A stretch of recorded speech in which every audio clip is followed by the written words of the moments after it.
नमस्कार दोस्तों, मेरा चैनल कथा भक्ति सागर में आप लोग का स्वागत है। आज हम एक भोले बाबा की कथा सुनेंगे। एक बार कैलाश पर्वत पर माता पार्वती के साथ शंकर भगवान बैठे हुए थे। वहीं से वो धरती पर देख रहे थे कि उनकी खूब पूजा पाठ हो रही है। लोग बेलपत्र चढ़ा रहे हैं, चंदन चढ़ा रहे हैं, आरती कर रहे हैं। तो माता पार्वती बोली, शंकर भगवान आपके तो बहुत भक्त हैं, प्रभु आपके तो बहुत भक्त हैं। कोई चंदन लगा रहा है, कोई बेलपत्र चढ़ा रहा है, कोई भांग चढ़ा रहा है। आप इसमें से बताइए कि आपके सच्चा भक्त कौन सा है। तो भगवान ने कहा कि ठीक है, ये जानने के लिए मुझे धरती पर जाना होगा। मैं जाता हूँ, उन लोग को परीक्षा लेके आता हूँ। उन्होंने एक गरीब आदमी का रूप धारण करके और शंकर भगवान धरती लोक पर बेलपत्र एक टोकरी में लेके और आ गए। जब वो आए, बेलपत्र नीचे अपना धरती पर बेच रहे थे। बेलपत्र ले लो, बेलपत्र ले लो। लेकिन उनके गंदे कपड़े देख के और गरीबी देख के कोई उनसे बेलपत्र नहीं खरीद रहा था।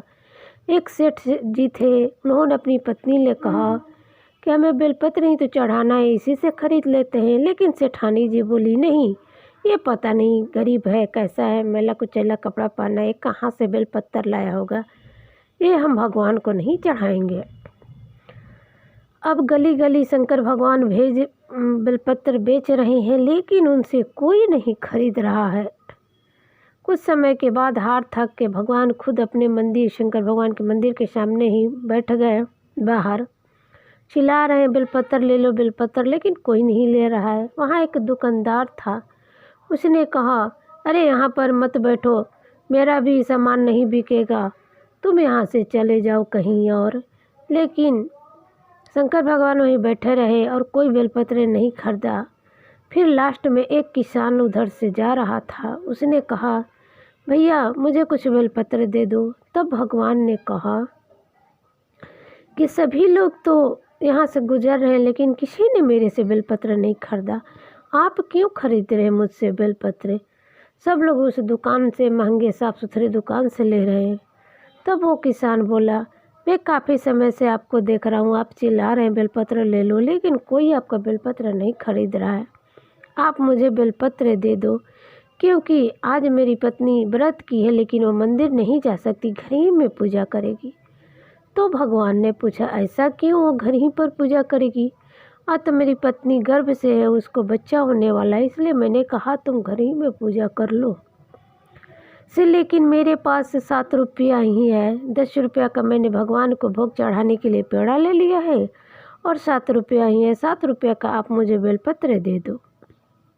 तब भगवान ने कहा कि भैया अब तो शाम होने को आई है, आप पूरे बेलपत्र की टोकरी ले जाओ। वैसे भी मैं कल आऊँगा बेचने के लिए, और मुझे पैसे भी नहीं चाहिए। जब मैं कल आऊँगा तब आप मुझे ये पैसे दे देना, और ये पूरे बेलपत्र की टोकरी ले जाओ आप।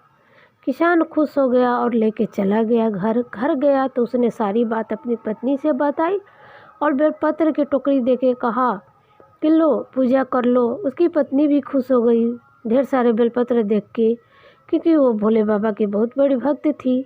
उसने कहा, आज मैं कुछ बेलपत्र चढ़ा दूंगी और कल कुछ बेलपत्र चढ़ाऊंगी, ऐसे ही मैं प्रतिदिन उनको बेलपत्र चढ़ाऊंगी। उसने उस दिन तो बेलपत्र से पूजा करके अपना सो गए दोनों।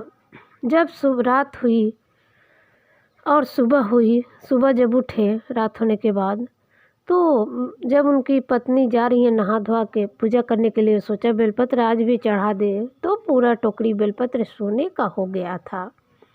ये देख के उसकी पत्नी आश्चर्यचकित हो गई और अपने पति को जगा रही है, किसान को जगा रही है कि देखिए ना क्या हो गया, आप जो टोकरी लाए थे बेलपत्र का, उस सारा सोने का हो गया है। अब किसान हड़बड़ा के उठा, देखा तो सच में। फिर दौड़ा दौड़ा मंदिर के पास गया। उसको याद आ गया कि वो बोला था आदमी कि कल मैं बेचने आऊँगा। वहाँ सब तरफ खोजा, लेकिन भगवान तो वहाँ थे नहीं कि उसे मिलते, भगवान नहीं मिले।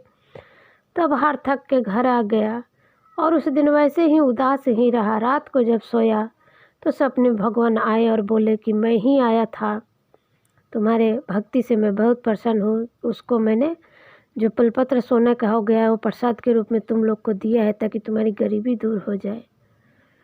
सपने में आने के बाद जब किसान की नींद खुली तो उसने सारी बातें अपनी पत्नी को बताई और सब प्रेम उन लोगों ने वो बेलपत्र रख लिया और भगवान की और जोर शोर से पूजा भक्ति की। और कुछ समय बाद उसे एक संतान की प्राप्ति हुई, लड़का हुआ और उसका परिवार एकदम सुखमय हो गया। तो वो इसीलिए कहते हैं कि भगवान को प्रसाद या बेलपत्र फूल कुछ भी चढ़ाए, श्रद्धा से चढ़ाए। ये ना देखे कि अमीन बेच रहा है, गरीब बेच रहा है, क्या बेच रहा है। बस मन में, आपके मन में श्रद्धा भाव होने चाहिए। नमस्कार दोस्तों।